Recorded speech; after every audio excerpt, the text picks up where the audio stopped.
Olá, ouvintes! Me chamo Christian Wagner, sou assessor da Esperata Investimentos.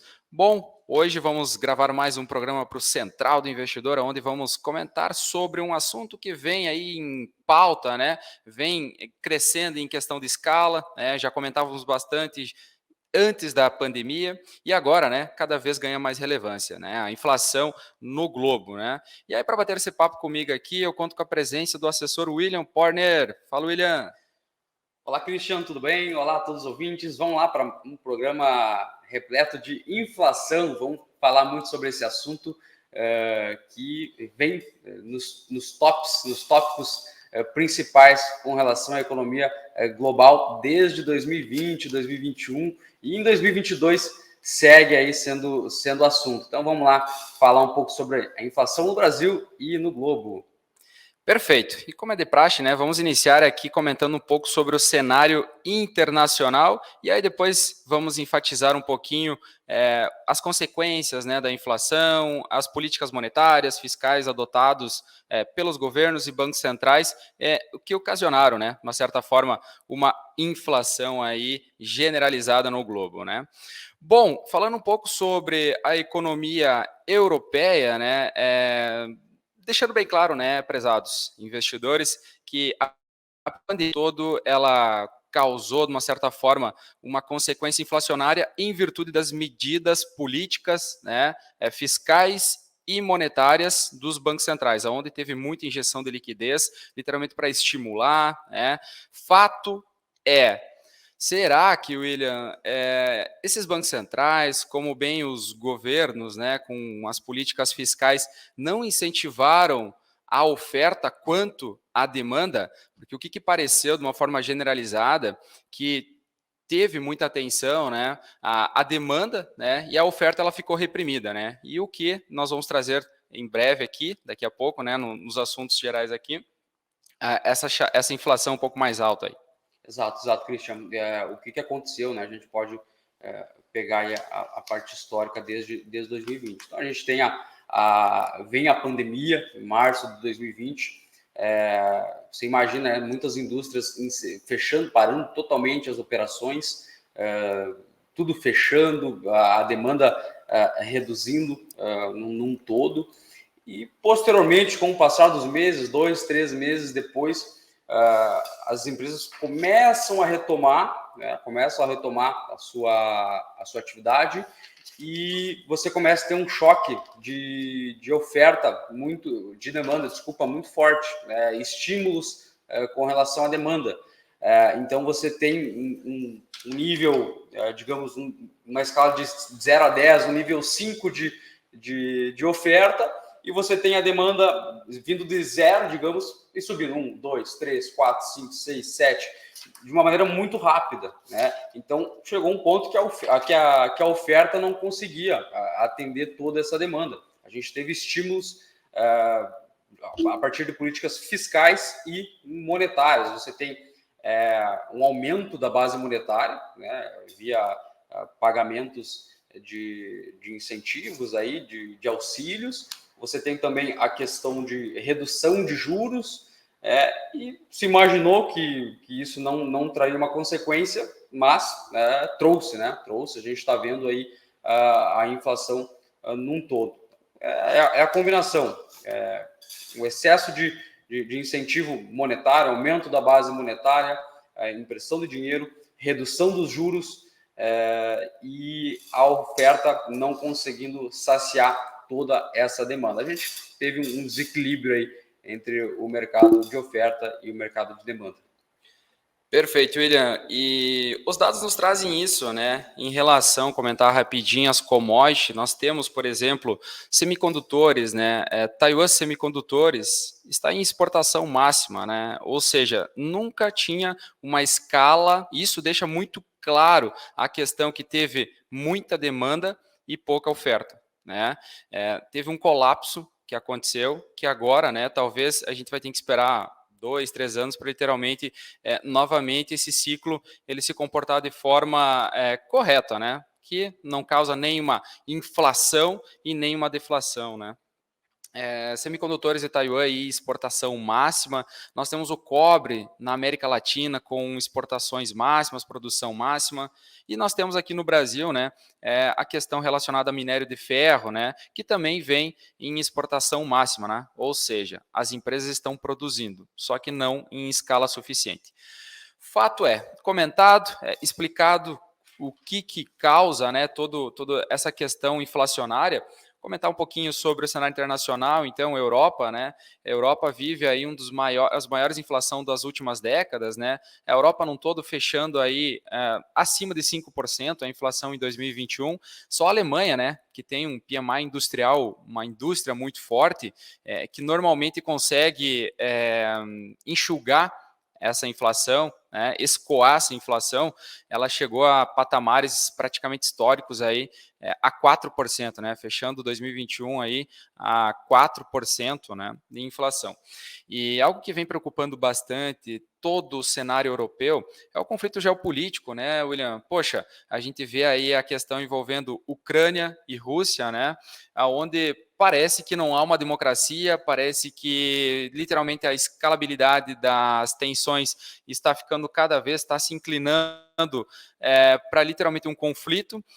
E isso, além de toda a pandemia que já aconteceu, pode impactar bastante a questão do petróleo, que nós trouxemos no podcast passado, né, que pode ter os seus preços subindo ainda mais. Tem a questão do gás natural, que 40% do que a Europa produz, ela vem da Rússia, né? Então, aqueles dutos de gás que passam pela região leste lá da Ucrânia, vindo da Rússia, com um possível conflito, pode ter escala nos preços também. E isso vai levar ainda mais inflação lá no bloco europeu. Fato ainda, depois já complementa aí, William, fato ainda é em relação aos juros, né?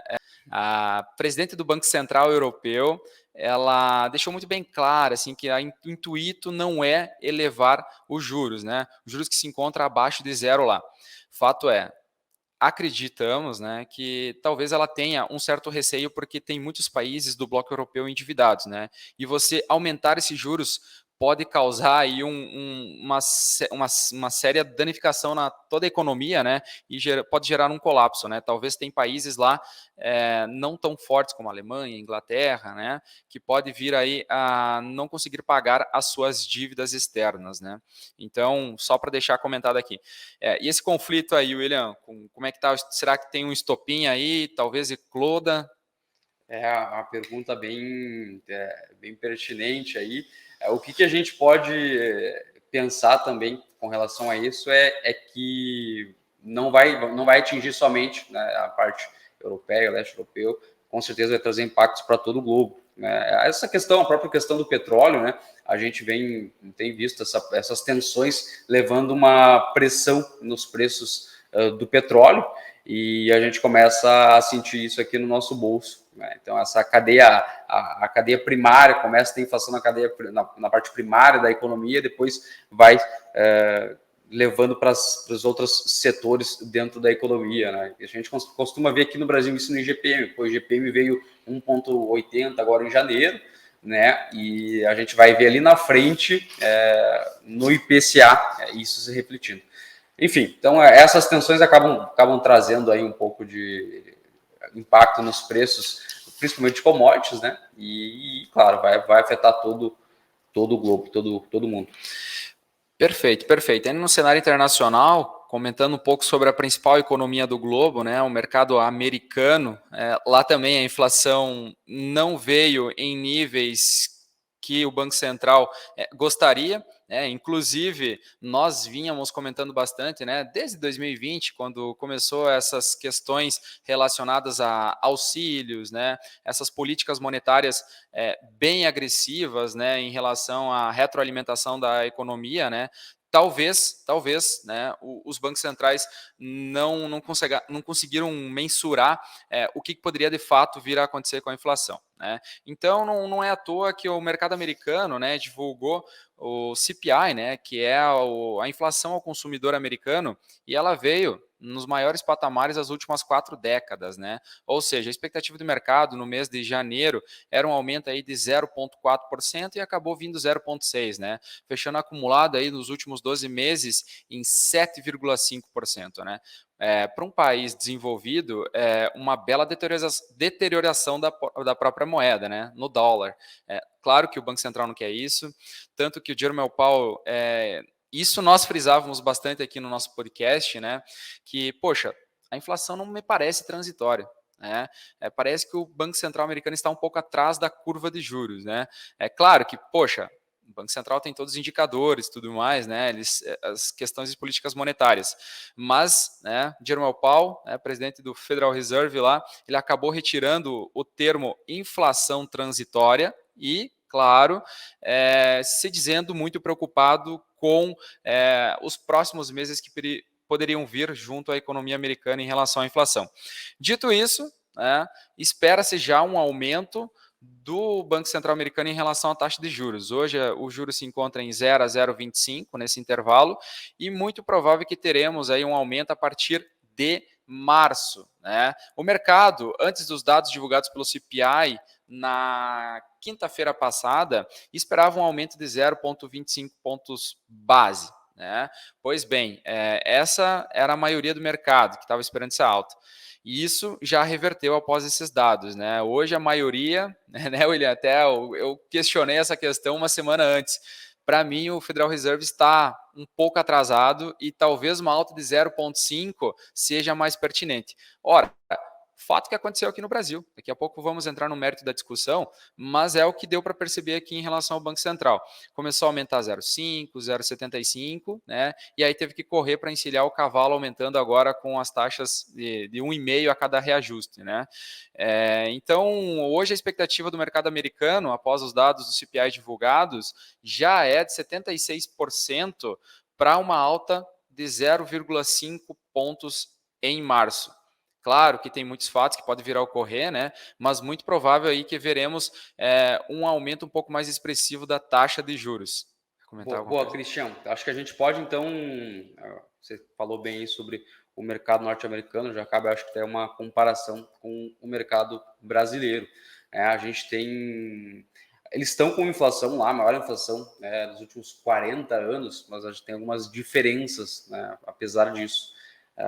Os Estados Unidos hoje está basicamente num pleno emprego, né, a taxa de desemprego deles hoje é na faixa de 4%. Então, tem-se uma economia que está rodando, está andando bem, né, com um nível de desemprego muito baixo, que é diferente aqui no Brasil. A gente já tem uma taxa um pouco mais alta nesse sentido. A inflação veio em todo o globo, né, mas no Brasil veio mais forte. Né? No Brasil tem alguns problemas a mais, né, fora todos esses que foram desencadeados a partir da pandemia. A gente tem problemas estruturais no Brasil, Cristiano. A gente tem um desestímulo de investimento, de capital, de investimento de longo prazo, de investimento em empresas, trazer operações de grandes empresas para cá. A gente tem dificuldades com relação à parte tributária, né, que também acaba sendo um desestímulo para investimentos. Então, a gente tem uma série de fatores aí que acaba atrapalhando nesse sentido. Né? E quando você faz isso, você deixa de captar, né, esse capital de longo prazo que vem de fora e acaba também impactando na sua moeda. Né? Então, a gente acaba vendo o real se desvalorizar frente a outras moedas. E claro, isso vai impactar nos preços, né? Então a gente tem muita... As commodities todas são negociadas aí, a maior parte delas em dólar, né? E a gente vai ver o real perdendo valor, a gente vai ver esse impacto também ali na frente, tá? Outra coisa, inflação acima da média. No Brasil a gente também tem juros acima da média, então a gente vai ter juros aumentando também, que é um desestímulo também com relação à parte econômica. Então, pô, em vez de tu investir, você vai pegar o dinheiro e vai colocar em algum ativo que vai te dar uma segurança, vai te pagar 10, 12% ao ano, né? Então, alguns fatores aí que vão impactar na atividade econômica no Brasil. Mas o que eu queria falar mesmo é que, realmente, a gente tem o problema da pandemia, a gente tem, para além disso, problemas estruturais, tá? Problemas estruturais que vão trazer impacto aí na nossa moeda, na nossa atividade econômica e que, de certa forma, vão acabar impactando o nosso bolso por meio também da inflação. Perfeito, bem colocado, William. Só complementando a questão americana, né, Goldman Sachs, ele divulgou um relatório aonde ele vê as treasuries, né, o T10, o juros americano em 10 anos, em 2,25 até final de 2022, né? E isso, né, nos leva a pensar um pouquinho e, claro, buscar alguns dados. É o maior T10, né, o maior juros para 10 anos lá, desde 2019, né? Então fica aí atento. Normalmente quando começam esses relatórios puxar, né, se inclinar para cima, né? Normalmente o mercado vem acompanhando e pode puxar ainda mais, né? Fato o Banco Central tem que tomar algumas políticas monetárias, né, para enxugar toda essa liquidez que eles injetarem em economia, né? Não é nenhuma medida drástica tão relevante que vai impactar uma economia de uma forma agressiva, né? E isso eu falo porque, poxa, antes de 2018, quando aconteceu a crise subprime nos Estados Unidos, para você ter uma ideia, os juros americanos se encontravam em patamares de 5%. Poxa, o pessoal hoje vem projetando algo em torno de 1,25 a 1,5 para final de 2022. Então, assim, são políticas monetárias adotadas literalmente para enxugar um pouco de dinheiro na economia, né? Enfim, vamos lá. Vamos comentando, então, dentro do cenário nacional, né, no nosso cenário interno aqui, a inflação, nos últimos 12 meses aí, ela ainda continua alta, ok? Fato ela já demonstra um arrefecimento, né? Saiu os dados de IPCA 30, né? Aí no dia 9 de fevereiro, aonde a expectativa de mercado no Brasil era um aumento de 0,55 em janeiro e acabou vindo 0,54, ou seja, dentro das expectativas, né? Detalhe em relação a essa inflação no Brasil, que se espera sim uma inflação ainda acima do teto, né? Colocado pelo Banco Central. Ou seja, o teto hoje ele se encontra em 5%, né? Ou seja, muito provável que nós teremos uma inflação no Brasil ainda acima desse teto em 2022. Por que isso? O Banco Central ele deixa muito claro em relação a isso que tem um arcabouço fiscal ainda que preocupa, né? Questão de política fiscal, questão de eleições, subsídios, auxílios, além de uma possibilidade de aumento das commodities, né, como nós citamos do petróleo, questão do minério na China e também em relação a grãos, né, que o Rio Grande do Sul, em específico, Paraná sofrem ainda com uma estiagem, né? Algo bem parecido que aconteceu no ano passado, onde o Banco Central acabou, né, relatando no próprio comunicado, colocando em ata essa questão de estiagem no Paraná e no Rio Grande do Sul. No Paraná foi mais forte, em Minas teve um pouquinho também em relação aos cafezais, então é um cenário que pode se refletir ainda em 2022, ou seja, um aumento das commodities, eles podem causar ainda, de uma certa forma, uma inflação ainda um pouco mais alta, né? Então, atenção a isso, aumento das commodities e política fiscal, né? Então, ficar atento a esses dados aí. Mais alguma coisa a complementar sobre o Brasil, William? Acho que é isso, Cristiano. Acho que é isso. Acho que a gente pode partir para algumas perguntas aí também, que pode ser uma forma da gente complementar o que a gente comentou aí. Perfeito, vamos lá então, comentar um pouquinho sobre a dúvida dos ouvintes, né? Puxando uma pergunta aqui então. O que aconteceu no Brasil para termos um aumento tão grande em relação ao G20? Muito provável que deve ser em relação à inflação, né? Assim, o que temos a pontuar? Como o próprio William comentou bastante, a questão estrutural ela atrapalha muito o Brasil em relação ao escoamento da inflação, só que o ponto principal é em relação à indústria, né? O Brasil ainda não tem um setor de serviços industrial num patamar que se encontra o G20, né? Então você tem, por exemplo, Estados Unidos, Alemanha, a própria China, com uma indústria muito forte, né? O que acaba, eles acabam produzindo, né? Gerando serviços e escoando essa inflação para países emergentes, né? Ou também que tem esses problemas como o Brasil, questão de estrutural.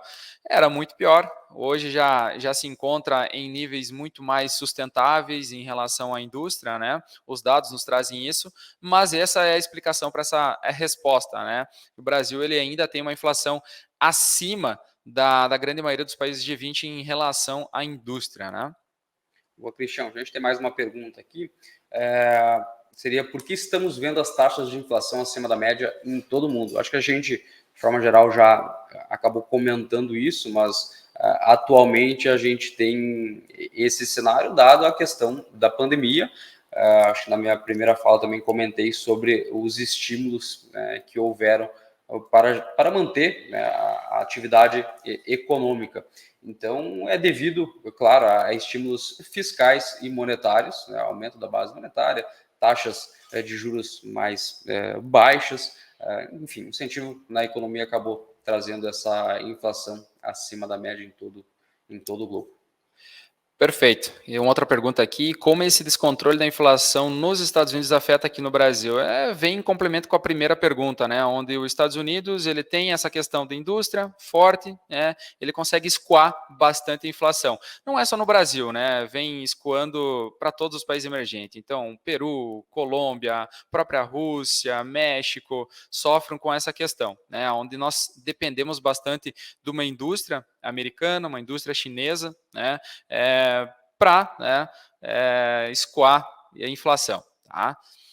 Boa, Cristian. Então, mais uma pergunta: o que esperar dos preços no bolso dos brasileiros? Então, a gente tem que principalmente acompanhar a questão do dólar, acompanhar a questão da precificação de commodities. Tá? A gente tendo um aumento no petróleo, por exemplo, a gente vai ver isso afetar toda a cadeia produtiva aqui no Brasil, né?